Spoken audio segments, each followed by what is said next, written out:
Hello everyone. इस video में हम करेंगे प्रश्नावली 9.1 और इस 9.1 में त्रिकोणमिति के अनुप्रयोग यानी कि त्रिकोणमिति के एप्लीकेशन उसके उपयोग हम कहाँ कहाँ कर सकते हैं इसके बारे में है। और इसको शुरू करने से पहले मैं आपको कुछ एक याद दिला देता हूँ जो आपने 8वें चैप्टर में भी किया था।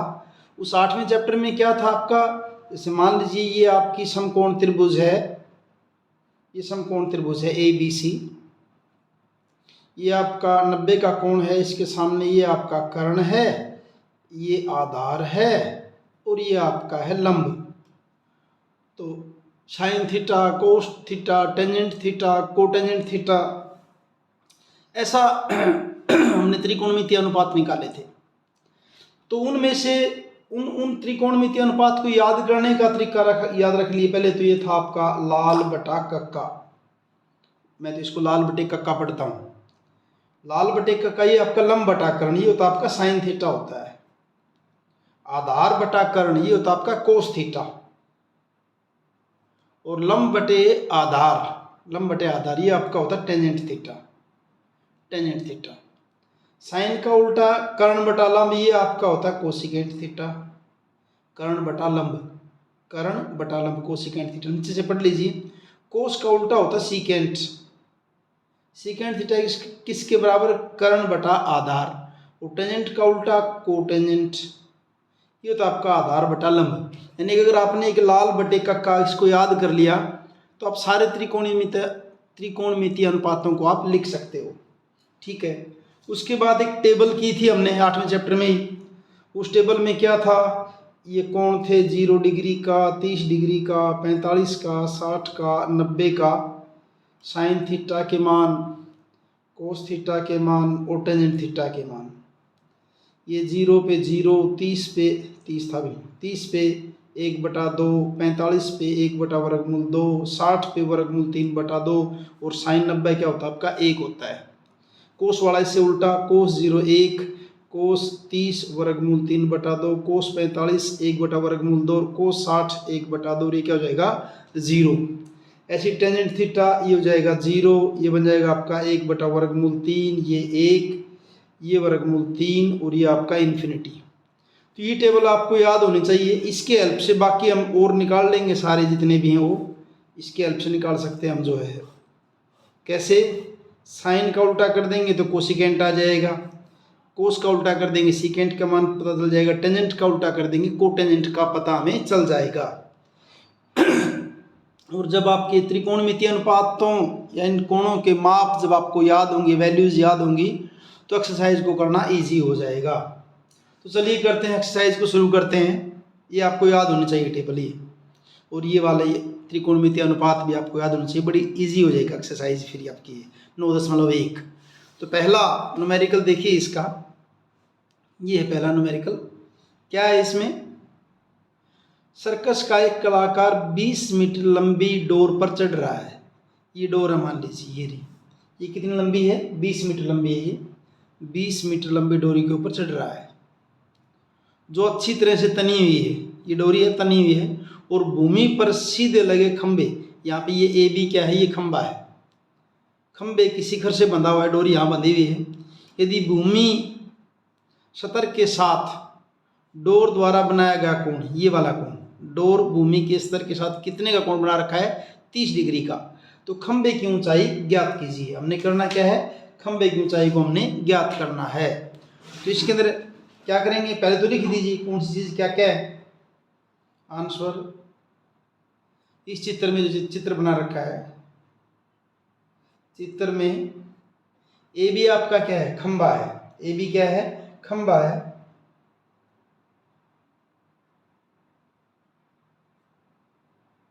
ए बी खंबा है तथा ए सी क्या आपकी, ये आपकी डोर है।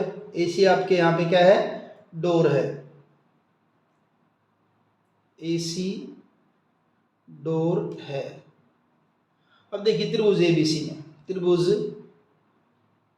ए बी सी में जब इन सवालों को निकालना हो, एक ध्यान कर लेना, मैं जिसको यूज़ करता होता हूँ, मैं तो ये करता हूँ, जिस चीज़ को निकालना होता है उसको ऊपर निकालना है। क्या हमने खंबे की ऊंचाई, खंबे की ऊंचाई निकालनी है। ये क्या आपकी ए बी, निकालना क्या है ए बी। जिस भुजा का पता हो, पता किसका आपको, ए सी का, ए बी बटा ए सी। अब यहाँ पे ए बी क्या है, लंब, ए सी क्या है, आधार, और लंब बटे आधार क्या बताया था, अभी भी कर रहे थे ना, क्या कर रखा हमने, ए बी बटा ए सी, लंब ए सी कर्ण, अभी ए बी बटा ए सी, ए बी बटा ए सी, लंब बटा कर्ण, लंब बटा कर्ण क्या होता है, साइन, यानी क्या लिख देंगे, साइन 30, साइन 30 डिग्री। ठीक भाई, क्रॉस मल्टीप्लाई कर दीजिए आप इसको, क्या, ए बी बराबर ए सी साइन 30, और आगे ए बी बराबर ए सी कितना आपका 20 मीटर है भाई, और साइन 30 का मान, ये टेबल बनाई थी हमने टेबल, साइन 30 का मान, साइन 30 का मान कितना है, 1/2, साइन 30 का मान कितना है, ये रहा 1/2। तो साइन 30 का मान रख दीजिए आप कितना, 1/2, काटोगे 2 दाएँ 20, तो ए बी बराबर क्या आ जाएगा आपका, 10 पे गया ना, 10 मीटर, और 10 क्या थी, ये ए बी क्या थी, खंबे की ऊंचाई, इसलिए खंबे की ऊंचाई बराबर कितनी हो जाएगी भाई, 10 मीटर। दूसरा क्वेश्चन देखिए, आंधी आने से एक पेड़ टूट जाता है और टूटा हुआ भाग इस तरह से मुड़ जाता है कि पेड़ का शिखर जमीन को छूने लगता है। मान लीजिए पेड़ होगा ऐसे, ये पेड़ था ऐसे, ये ऐसे पेड़ था, मान लीजिए यहाँ से टूट गया पेड़, ये इस जगह से पेड़ जो है आपका यहाँ से टूट गया, टूटने के बाद क्या हुआ, ये वाला सिरा ऐसे आके जमीन पे टिक जाएगा, ऊपर वाला सिरा, तो ये सिरा ऐसे आके जमीन पे टिक गया, यूं भाई ये जमीन पर आकर के टिक गया। पेड़ तो पूरा ये था, वहाँ से टूटा, ये आंधी आने से टूट गया, टूटने के बाद जैसे यहाँ से टूट के ऐसे पेड़ टूट के ऐसे आके ज़मीन पे टिक गया, ऐसे ज़मीन पे यहाँ से टूट के ऐसे ज़मीन पे आके टच की, इसका टॉप है, चोटी है पेड़ की है, यहाँ आके टूट गया। मान लीजिए स्टार्टिंग में पेड़ आपका ये था, पेड़ ए सी था, टूटा कहाँ से, बी से टूटा, और यहाँ आके टिक गया ज़मीन पे, ये पॉइंट मान लीजिए आपका ए डैश है, और यहाँ जब टिका ना, और इसके साथ 30 डिग्री का कोण बनाता है, जहाँ से टिका वो ज़मीन के साथ क्या करता है, 30 डिग्री का कोण बनाता है, 30 डिग्री का। पेड़ के पाद बिंदु की दूरी, ये पाद बिंदु फुट, ये पेड़ जहाँ पे खड़ा है, पाद बिंदु की दूरी जहाँ पेड़ का शिखर जमीन को छूता है, ये क्या आपका शिखर होगा जो जमीन को छू रहा है, ये दूरी क्या है, ये पाद बिंदु और शिखर दोनों के बीच की दूरी क्या है, 8 मीटर, यानी कि ये जगह आपकी यहाँ से लेकर यहाँ तक कितनी है, 8 मीटर है, 8 मीटर है। ठीक है, पेड़ की ऊंचाई ज्ञात कीजिए, आपने बताना क्या, पेड़ की ऊंचाई। अब देखिए स्टेटमेंट समझ में आ गई मेरे ख्याल से, पेड़ की ऊंचाई कैसे निकले, आप क्या पता कर लें, बी सी, और ए बी जो है वो क्या एक्चुअल में, ये ए डैश बी डैश ही तो है, ये ए बी थी, तो बी सी का पता कर लें और ए डैश बी का पता कर लें, इन दोनों को जोड़ देंगे तो क्या हो जाएगी, पेड़ की ऊंचाई आ जाएगी, पेड़ की ऊंचाई आ जाएगी, क्योंकि ए डैश बी क्या है, इस पेड़ का यही वाला हिस्सा जमीन पे टिका हुआ है, तो हमें क्या निकालना है, बी सी निकालना है, और क्या निकालना है, ए डैश बी निकालना, दो चीज़ें निकालनी है, इन दोनों को जोड़ देंगे क्या आ जाएगी, पेड़ की ऊंचाई आ जाएगी। माना इसके अंदर इस फिगर में ए सी क्या है, पेड़ है, माना ए सी पेड़ है, ये तो मान लीजिए पेड़ है आपका भी, माना ए बी पेड़ के टूटने से पहले की स्थिति है और ए डैश बी पेड़ के टूटने के बाद की स्थिति है, तो देखिए क्या है आपको, ये ए बी ये क्या है, ये कब है, पेड़ टूटने से पहले, पेड़ टूटने से पहले, और ए डैश भी ये कब आ गई, ये वाली स्थिति कब आ गई, पेड़ टूटने के बाद, टूटने के बाद, ये दो पोजीशन है, इनको हम निकालेंगे, दोनों को निकालेंगे।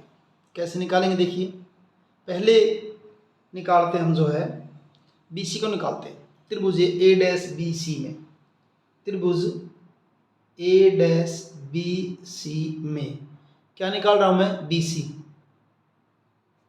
जिसका पता होता है उसको नीचे, पता किसका आपको, ए डैश सी का, नीचे क्या लिख लिया, ए डैश सी। बी सी क्या है, लंब, ए डैश सी क्या है, आधार, और लंब बटे आधार क्या होता है, टेंजेंट। टेंजेंट कितना, 30 डिग्री। आर पर गुणा करेंगे तो बी सी बराबर क्या हो जाएगा, ए dash C tangent 30, cross multiply करने के बाद बी सी बराबर ए डैश सी आपका कितना 8 है, और टेंजेंट 30 का मान कितना होता है, 1/√3। टेंजेंट 30 का मान, ये टेंजेंट 30 का मान कितना, 1/√3। ये 30, ये टेंजेंट 1/√3। यहाँ क्या लिख दिया मैंने, गुणा 1/√3, यानी क्या बन जाएगा आपका, बी सी बराबर 8/√3 मीटर हो गया अभी। ठीक, अब निकालते हम जो है मान किसका, इसका, ए डैश बी का। तो मैंने तो ये सीख रखा है जिसको निकालना था वो ऊपर निकालना है, किसका अपने को, ए डैश बी। पता किसका है, ए डैश सी का, ए डैश बी और ए डैश सी, ए डैश बी ए डैश सी। ये आपका क्या, कर्ण, और ये क्या आपका आधार, कर्ण बटे आधार, कर्ण बटे आधार कोस का उल्टा, कोस का उल्टा यानी क्या हो जाएगा, सीकेंट। सीकेंट कितना, 30 डिग्री। तो यहाँ से क्या बनेगा देखिए, फिर क्रॉस मल्टीप्लाई करेंगे तो ए डैश सी, ए डैश बी बराबर ए डैश सी सीकेंट 30 हो जाएगा, और ए डैश बी बराबर ए डैश सी कितना आपका 8, सीकेंट 30 का मान दे, सीकेंट 30 का मान कोस के हिसाब से देखिए, कोस का उल्टा होता है ना। अब कोस 30 का मान कितना होता है, √3 बटा 2, तो सीकेंट इसका उल्टा यानी कि 2/√3 हो जाएगा। क्या हो जाएगा आपका, 2/√3, यानी क्या बन जाएगा, 16/√3 मीटर। तो आपने किसका निकाल लिया, हमने निकाल लिया है ए डैश बी का मान निकाल लिया, और किसका निकाल लिया, बी सी का मान निकाल लिया। पेड़ की ऊंचाई किसके बराबर थी, पेड़ की ऊंचाई, पेड़ की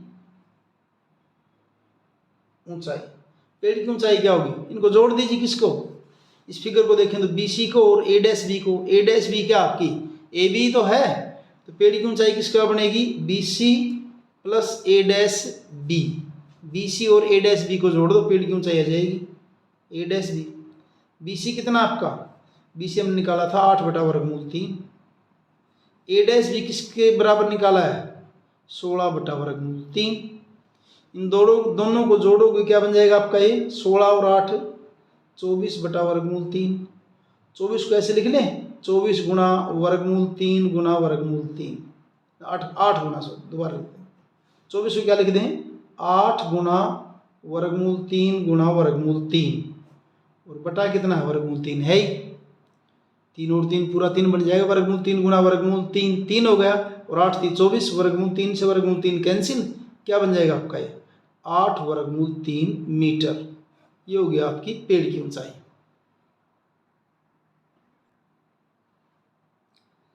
तीसरा क्वेश्चन, स्टेटमेंट बड़ी सी, क्वेश्चन आसान है, कुछ नहीं है। एक ठेकेदार बच्चों को खेलने के लिए एक पार्क में 2 फिसलन पट्टी लगाना चाहती है। पार्क के अंदर फिसलने के जो लगे होते हैं फिसलन पट्टी, वो लगाना चाहती है। 5 वर्ष से कम उम्र के बच्चों के लिए वे एक ऐसी फिसलन पट्टी लगाना चाहती है जिसका शिखर 1.5 मीटर की ऊंचाई पर और 30 डिग्री कोण पर झुका हुआ हो। तो पहले तो 5 वर्ष से कम उम्र के बच्चों के लिए, क्योंकि छोटे बच्चे हैं, तो इसकी हाइट कितनी दी है, ऊंचाई कितनी है, 1.5 मीटर, और एंगल जो उसका कोण जमीन पे ऐसे फिसलन पट्टी ऐसे होती है, पार्क वगैरह में देखा आपने, ऐसे यहाँ पर चढ़ेगा बच्चा, यहाँ फिसल के नीचे ऐसे आते होते हैं। तो ये कोण कितने डिग्री का दे रखा है, 30 डिग्री का, और ज़मीन से ऊंचाई कितनी है, 1.5 मीटर की। एक तो ये है 5 साल से कम उम्र के बच्चों के लिए 30 डिग्री कोण पर झुका हुआ हो, जबकि इससे अधिक उम्र के बच्चों के लिए, यानी कि इससे बड़े जो बच्चे वह 3 मीटर की ऊंचाई पर एक अधिक ढाल की फिसलन पट्टी लगाना चाहती है जो भूमि के साथ 60 डिग्री का कोण बनाती है। यानी एक और बड़े बच्चों के लिए उसकी ऊंचाई कितनी ली उसने, 3 मीटर ऊंचाई कर दी, 3 मीटर, और कोण भी कितना कर दिया, 60 डिग्री का। कोण कितने का कर दिया, 60 डिग्री का। ये कोण आपका कितने का है, 60 डिग्री का। ये दो फिसल पट्टी ऐसे बनानी है उसमें। इस जो है फिसल पट्टी का नाम रखें दिए है ए बी सी, और इसका नाम रख देते हैं आपकी है P Q R. P Q R निकालना क्या है, प्रत्येक स्थिति में फिसलन पट्टी की लंबाई क्या होगी, यानी इस स्थिति के अंदर फिसलन पट्टी की लंबाई यानी कि ए सी, और इस कंडीशन में फिसलन पट्टी की लंबाई क्या आपकी पी आर। अब ये छोटे बच्चों वाली फिसलन पट्टी सॉल्यूशन इसका इसके अंदर इस आकृति में, आकृति पहली में है, आकृति फर्स्ट में, आकृति एक में एसी जो है, एसी क्या है, फिसलन पट्टी की लंबाई है। आकृति एक में 5 वर्ष से कम उम्र के बच्चों के लिए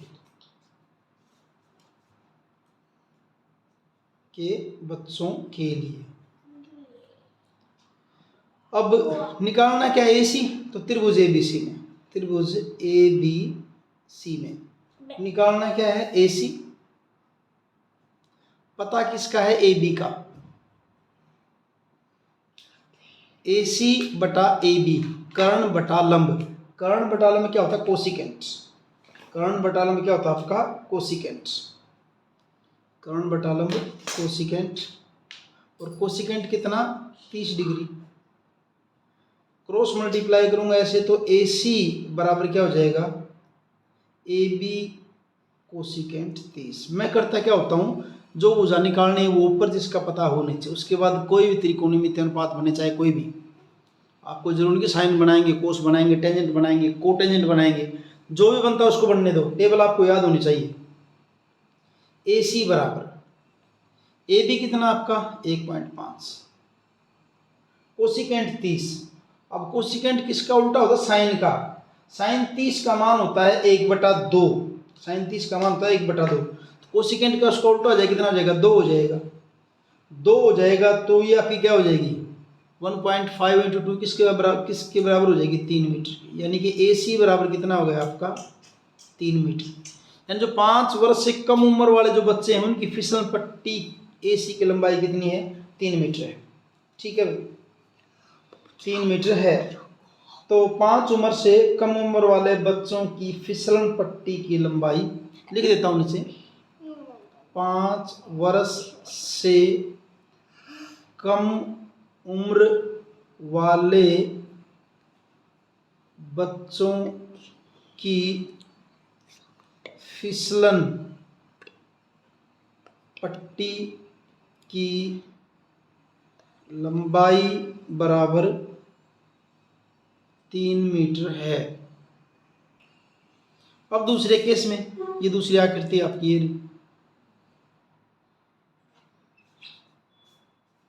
आकृति 2,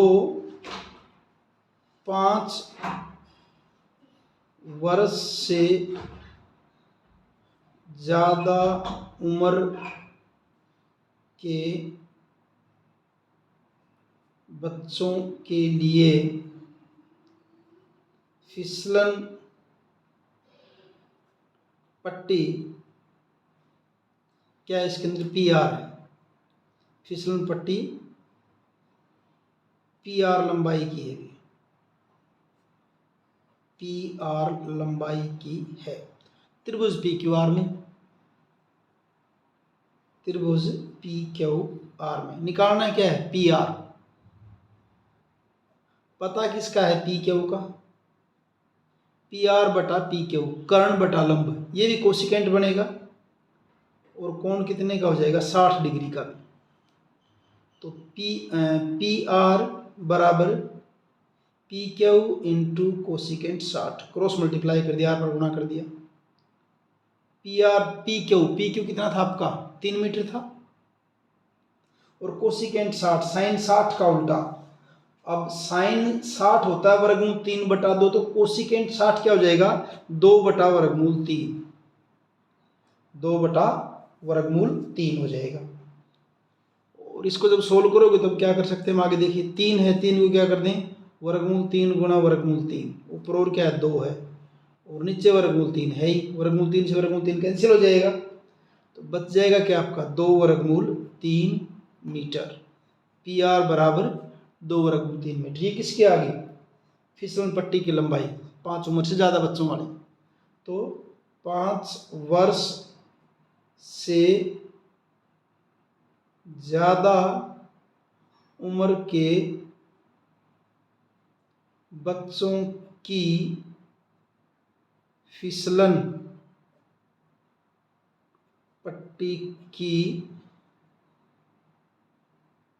लंबाई 2 वर्गमूल 3 मीटर है। तो दो आंसर आगे, दो फिसलन पट्टी थी, एक में तो आंसर कितना आ गया आपका 5 वर्ष से कम उम्र वाले बच्चों की फिसलन पट्टी की लंबाई 3 मीटर, और यहाँ 5 वर्ष से ज़्यादा उम्र के बच्चों की फिसलन पट्टी की लंबाई क्या है 2 वर्गमूल 3 मीटर है। तीसरा क्वेश्चन वो आपका है।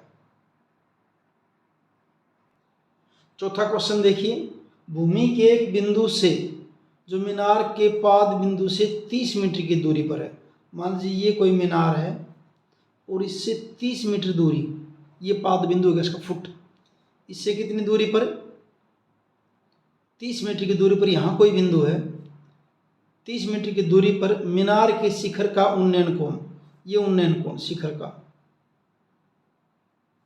कितने डिग्री का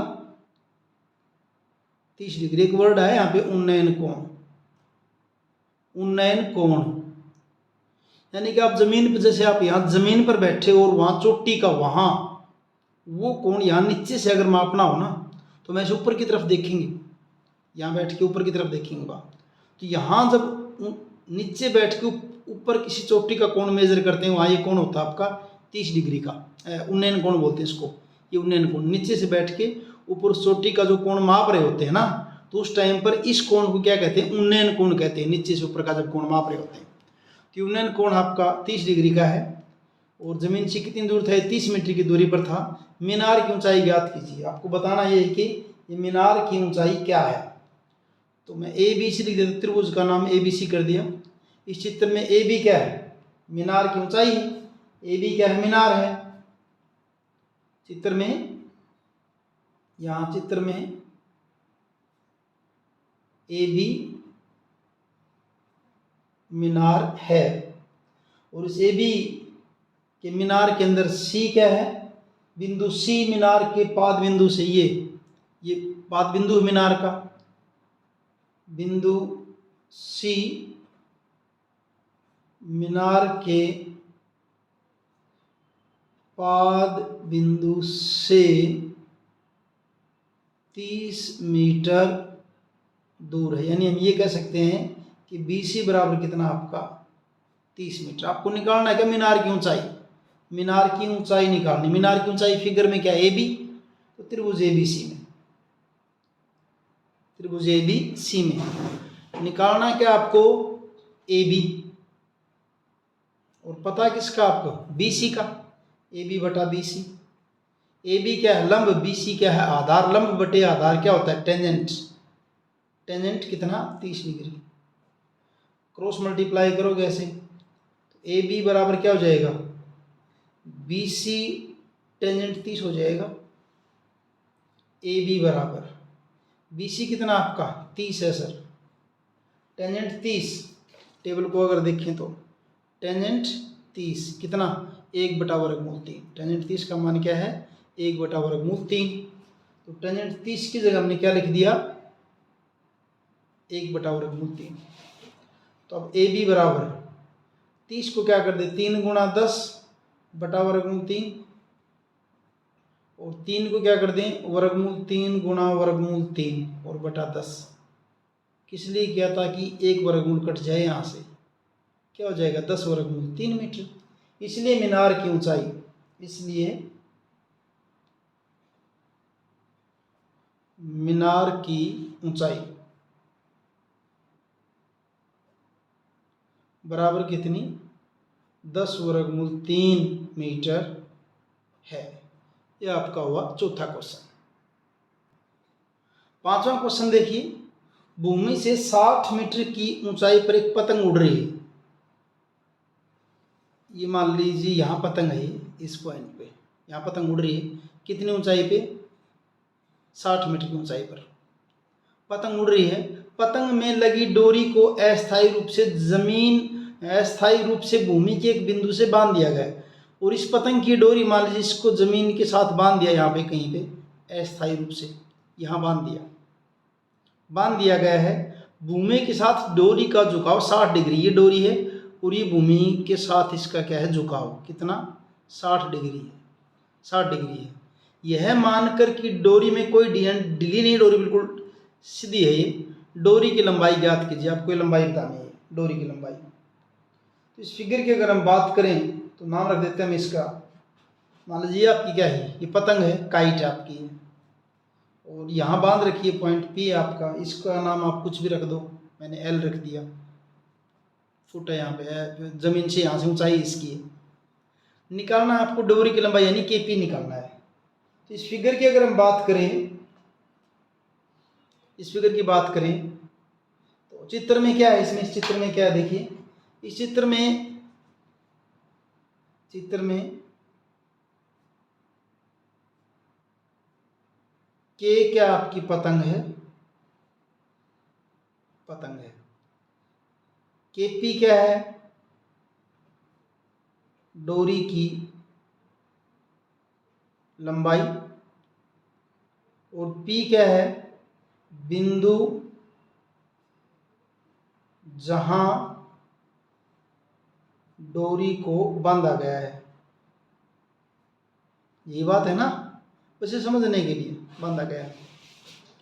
और केएल बराबर 60 मीटर, ये आपकी क्या है, पतंग की ऊंचाई है। निकालना आपको क्या है, केपी निकालना, क्या है, केपी। तो त्रिभुज केपीएल